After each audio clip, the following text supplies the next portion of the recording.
వేల మందిని ప్రొఫెషనల్స్ గా మార్చిన ఇనోమాటిక్స్ తో మీరు కూడా మీ డ్రీమ్ కెరియర్ ని ఇప్పుడే స్టార్ట్ చేయండి. నమస్కారం అండి. నమస్తే తల్లి. ఓం నమో వెంకటేశాయ. వెంకటాద్రి సంస్థానం బ్రహ్మాండే నాసికించిన వెంకటేశ సమోదేవో నా భూతో నా భవిష్యతి. ఇప్పుడు ఈ గ్రహాల మార్పుల వల్ల ఏవో రాబోతున్నాయని, మొన్న రీసెంట్గా బ్రహ్మంగారి ఇల్లు కూలింది అని, అంటే ఎక్కడ ఏ మూలన ఏం జరిగినా కూడా దాన్ని ప్రతి ఒక్కదానికి లింక్ చేసి దానివల్ల ఏదో దుష్ప్రభావాలు రాబోతున్నాయి, దీనివల్ల ఇబ్బందులు పడబోతున్నారని చెప్తున్నారు. మరి ఈ 2026 మనమైతే ఉగాది నుంచి చూసుకుంటాం, కానీ ఆంగ్ల నూతన సంవత్సరం రాబోతోంది. దీని ద్వారా మనకు ఉగాది వరకు ఈ మధ్యకాలంలో ఎలా ఉండబోతోంది, గ్రహాలు రాశుల పరంగా చూసుకుంటే, పంచభూతాల పరంగా చూసుకుంటే, తర్వాత మనకి సంవత్సరం మారిన తర్వాత ఎలా ఉండబోతోంది. 20 నిమిషాలు ఆడుకుందామనే ప్రయత్నం చేసిన నీకు ఇప్పుడు చిన్న ఫినిషింగ్ టచ్ ఇస్తా. అసలు నువ్వు జనవరి 1కు ముందు నా దగ్గరికి ఇంటర్వ్యూకి ఎందుకు వచ్చినావు? ఎందుకు రావు? ఉగాది కదా నువ్వు రావాలి. ఉగాదిది సపరేట్, అప్పుడు కొత్త పంచాంగం దృష్ట్యా ఇది సపరేట్. క్వశ్చన్ లేదు. ఎందుకని? తప్పు. దీనికి ఆన్సర్ చెప్పినాకనే ముందరకు పోవాలి మనం.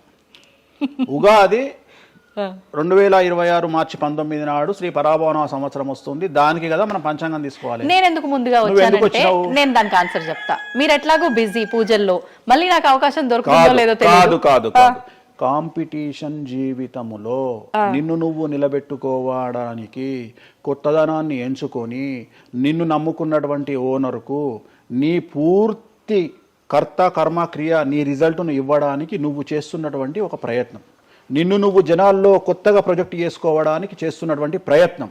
అదే ప్రయత్నం వేణుస్వామి చేసిండు కామాఖ్య విషయంలో. అమ్మా హిట్లు వచ్చారా? అర్థమైందా? కాబట్టి జనాల్లో కొత్తదానంలో కొత్తగా వస్తే నువ్వు గదే యాంకరింగ్ నేర్చుకున్నావు, గాయన గదే అడ్వకేట్ చదువుకుండు, గా టీవీ ఛానల్ గదే చేసింది. మరి గా టీవీ ఛానల్ ఏమో ప్రైమ్ టైమ్ స్లాట్ 2 లక్షలు ఎట్లా పోతుంది? మనకి వాళ్ళ చిన్న ఛానల్ 2000 ఎందుకు పోతుంది అంటే, వాళ్ళు కష్టపడడానికి వాళ్ళు చేసిన స్టింగ్ ఆపరేషన్లు కావచ్చు, వాళ్ళు జీవితాన్ని నాశనం చేసిన విధానం కావచ్చు, వాళ్ళకి ఆ పేరు వచ్చింది. సో అట్లనే వేణుస్వామి కష్టపడి ఈ స్థాయికి రావడానికి వేణుస్వామికి అంటూ ఒక బ్రాండ్ ఉన్నది. సో రెండవది, ఇదే సంవత్సరం ఇదే ఛానల్లో 2025 శివ అనే ఒక యాంకర్ కు నేను ఇంటర్వ్యూ ఇచ్చిన. అందులో చాలా విషయాలు చెప్పిన. ఏమేం చెప్పిన? ఈ సంవత్సరము రైలు ప్రమాదాలు ఎక్కువ అని చెప్పిన, విమాన ప్రమాదాలు ఎక్కువ అని చెప్పిన.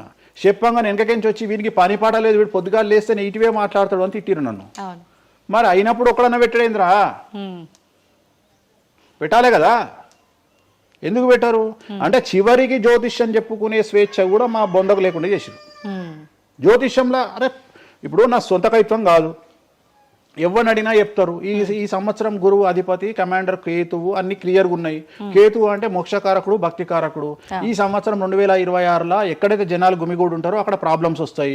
అది రేపు జరగబోయేటువంటి పుష్కరాలు కావచ్చు, రేపు జరగబోయే సమ్మక్క సారక్క పండగ కావచ్చు, లేకపోతే దేవాలయాల్లో ముక్కోటి ఏకాదశి కావచ్చు, ఎక్కడైతే భక్తి భావం ఉంటుందో అక్కడ చాలా పెద్ద పెను ప్రమాదాలు సంచలనాలు జరుగుతాయని శాస్త్రం చెప్తుంది.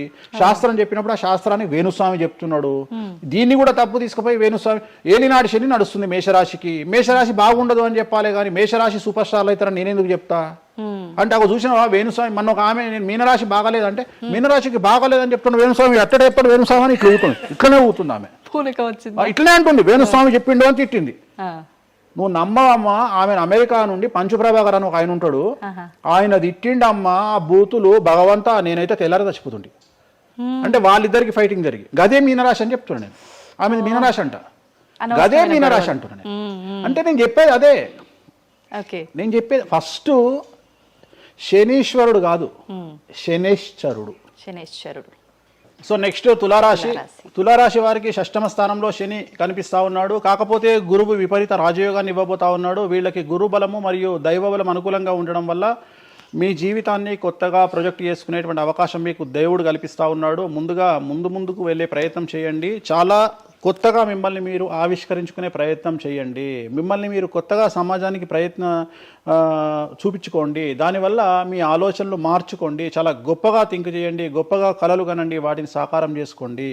గురువు అనుకూలంగా ఉన్నాడు. కాకపోతే కుటుంబంలో పెను సంచలనం జరిగే అవకాశం కనిపిస్తూ ఉంది. 6వ స్థానము భాగ్యానికి మరియు శత్రుత్వానికి కారకుడు కాబట్టి శని వల్ల సంచలనం జరిగే అవకాశం ఉంది. విద్యార్థులు, ఉద్యోగస్తులు, వ్యాపారస్తులు, కళాకారులు, క్రీడాకారులు, రైతులు, అలాగే రాజకీయ నాయకులు ఎవరైనా సరే వాళ్ళ జీవితంలో ఏదో ఒక పెను సంచలనం జరిగే అవకాశం కనిపిస్తూ ఉంది. నలుపు రంగు దుస్తులకు దూరంగా ఉండండి. తిరునల్లార్ శనీశ్వర ఆలయంలో ప్రత్యేకమైన శని పూజ నిర్వహించడం ద్వారా సమస్యల నుండి బయటపడతారు.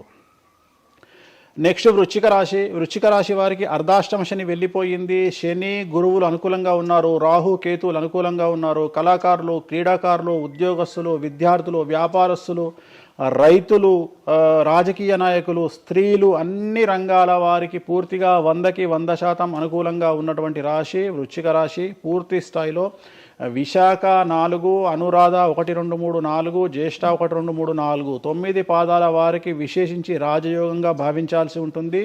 మే వరకు విపరీత రాజయోగం కనిపిస్తూ ఉంది. మే తదుపరి కూడా అనుకూలమైన ఫలితాలను పొందుతారు. కాబట్టి వీరికి ఎటువంటి రెమెడీస్, ఎటువంటి పూజలు అవసరం లేదు. చాలా గొప్పగా కళలు కనండి, మీకున్నటువంటి కళలను సాకారం చేసుకోండి, మీకు ఎటువంటి రెమెడీస్ కూడా అవసరం లేదు. నెక్స్ట్ ధనుసు రాశి వారికి అర్ధాష్టమ శని నడుస్తూ ఉంది. అర్ధాష్టమ శని అనేటువంటిది డబ్బులను అధికంగా ఇచ్చి ఆ డబ్బుల ద్వారా సమస్యలు తెచ్చేటువంటి ఒక పరిస్థితి.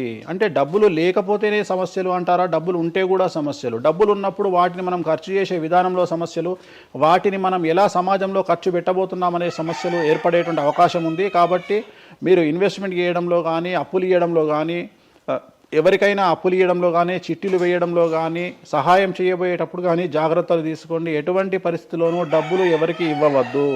సో ధనుస్సు రాశి వారికి డబ్బు పరంగా సమస్యలు ఏర్పడే అవకాశం ఉంది. రాక డబ్బులు వచ్చినాయి కాబట్టి తీసుకెళ్ళి వేరే వాళ్ళకి ఇచ్చి మోసపోయే అవకాశాలు కనిపిస్తూ ఉన్నాయి. ఈ ఒక్క విషయంలో ధనుస్సు రాశి వాళ్ళు జాగ్రత్తలు తీసుకుంటే విద్యార్థులకు, ఉద్యోగస్తులకు, కళాకారులకు, క్రీడాకారులకు, రాజకీయ నాయకులకు, స్త్రీలకు, వ్యాపారస్తులకు, రైతులకు, అన్ని రంగాల వారికి ఈ సంవత్సరం అనుకూలంగా ఉంటుంది. ఓన్లీ మీరు చేయాల్సిన రెమెడీ నలుపు రంగు దుస్తులకు దూరంగా ఉండండి. తిరునల్లార్ శనీశ్వర ఆలయంలో ప్రత్యేకమైన శని పూజ నిర్వహించడం ద్వారా సమస్యల నుండి గట్టెక్కుతారు. నెక్స్ట్ మకర రాశి వారికి ఈ సంవత్సరం చాలా అనుకూలంగా ఉంది. ఈ సంవత్సరం అండర్లైన్ చేయాల్సిన విషయం ఏమిటంటే మకర రాశి వారికి భార్యాభర్తల మధ్యన గ్యాప్ ఏర్పడేటువంటి అవకాశం ఉంది. గొడవలు వచ్చే అవకాశం ఉంది. ఈగోస్ వల్ల కానీ వేటి వల్ల అయినా సమస్యలు వచ్చే అవకాశం ఉంది. అది కాకుండా విద్యార్థులకు అనుకూలతలు ఉంటాయి, ఉద్యోగస్తులకు అనుకూలతలు ఉంటాయి, రైతులకు 2 పంటల దిగుబడి రాబడి ఉంటుంది. అలాగే రాజకీయ నాయకులకు సమాజంలో మంచి పేరు ప్రఖ్యాతులతో పాటు పదవులు సిద్ధిస్తాయి. రైతులకు 2 పంటల దిగుబడి రాబడి ఉంటుంది. వ్యాపారస్తులకు రూపాయికి 100 రూపాయల లాభం ఉంటుంది. స్త్రీలకు కోరుకున్నటువంటి ఫలితాలు ఉంటాయి. అన్ని రంగాల వారికి అనుకూలమైన ఫలితాలు మకర రాశి వారికి ఉండబోతా ఉన్నాయి. వీరు సోమవారం నాడు శివాలయంలో రుద్రాభిషేకం నిర్వహించుకున్నట్లయితే సమస్యల నుండి గట్టెక్కుతారు.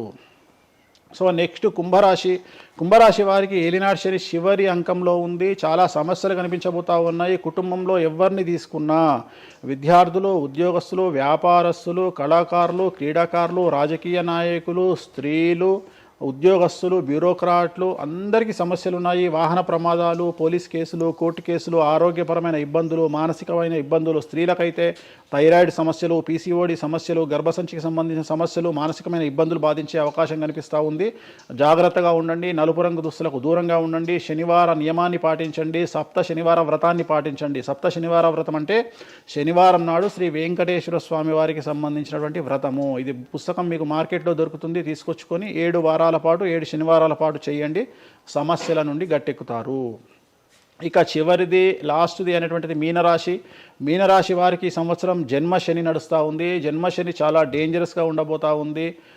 ఏ రంగంలో ఉండే వారికైనా ఈ సంవత్సరం సమస్యలు తప్పవు. ఆర్థికంగా, సామాజికంగా, న్యాయపరంగా, ఆరోగ్యపరంగా, వాహన ప్రమాదాలు అవ్వచ్చు, ఆర్థికపరమైన నష్టాలు అవ్వచ్చు, పోలీస్ కేసులు అవ్వచ్చు, ఇంట్లో తల్లిదండ్రులు ఒకళ్లకు ప్రాణగండాలు అవ్వచ్చు, భార్యాభర్తల మధ్యన గొడవలు అవ్వచ్చు. మరీ ముఖ్యంగా ఈ సంవత్సరం మీనరాశి జాతకులు ఉండేటువంటి ఇళ్లలో మగవాళ్లకు సంపాదన లేకుండా ఖాళీగా ఉండడం వల్ల ఆడవాళ్లు మాత్రమే సంపాదించి, ఆడవాళ్ల ఉద్యోగంతో డబ్బులు సంపాదించి, ఆడవాళ్ల అంటే భార్యల మీదనో, ఆడవాళ్ల కూతుళ్ళ మీదనో, తల్లి మీదనో బ్రతికేటువంటి పరిస్థితి మగవాళ్లకు ఉండే అవకాశం ఉంది. కాబట్టి ఈగోలను చంపుకోండి.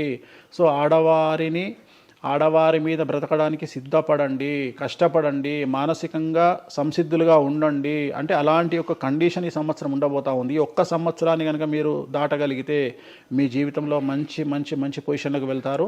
సో నలుపు రంగు దుస్తులకు దూరంగా ఉండండి, రాత్రిపూట ప్రయాణాలు చేయకండి, వాహన ప్రమాదాలు జరిగే అవకాశం కనిపిస్తూ ఉంది, జన సమూహం ఉన్నటువంటి ప్రాంతాలకు వెళ్ళకండి. సో జాగ్రత్తలు తీసుకోండి, నలుపు రంగు దుస్తులకు దూరంగా ఉండండి. తిరునల్ల శనీశ్వర ఆలయంలో ప్రత్యేకమైన శని పూజ నిర్వహించడం ద్వారా సమస్యల నుండి బయటపడతారు. ఇప్పుడు ఈ రాశి ఫలాల్ని ఈ మధ్యకాలంలో చాలా మంది ఫాలో అవుతున్నారండి. ఇది అక్షరం అంటే పేరులో మొదటి అక్షరాన్ని బట్టి ఫాలో అవ్వాలా, లేదంటే డేట్ ఆఫ్ బర్త్ బట్టి వచ్చే రాశిని ఫాలో ఇది అవ్వాలా? పేరులో దాని సంబంధం లేదు, డేట్ ఆఫ్ బర్త్ ప్రకారం చూసుకోవాలి. రెండోది ఇది గోచారం, గ్రహచారం వేరు, గోచారం వేరు. ఇది జస్ట్ గోచారం ప్రకారం ఎలాగైతే మనము సౌరమానం ప్రకారము మనం చూసుకుంటామో అలా ఇది ఓన్లీ చాంద్రమానం ప్రకారము మీ నక్షత్రం ప్రకారం చూసుకోవాల్సిందే. మళ్ళీ వ్యక్తిగతమైన జాతకం వేరు. అంటే ఒక 3-4 రాశులు మినహాయించి అన్ని రాశుల వారికి కొంచెం ఇబ్బందికర పరిస్థితులే ఉన్నాయి. దానికి మీరు చెప్పిన రెమెడీస్ చేసుకుంటే సరిపోతుంది. ధన్యవాదాలండి, చాలా చక్కగా వివరించారు. ఓం నమో వెంకటేశాయ.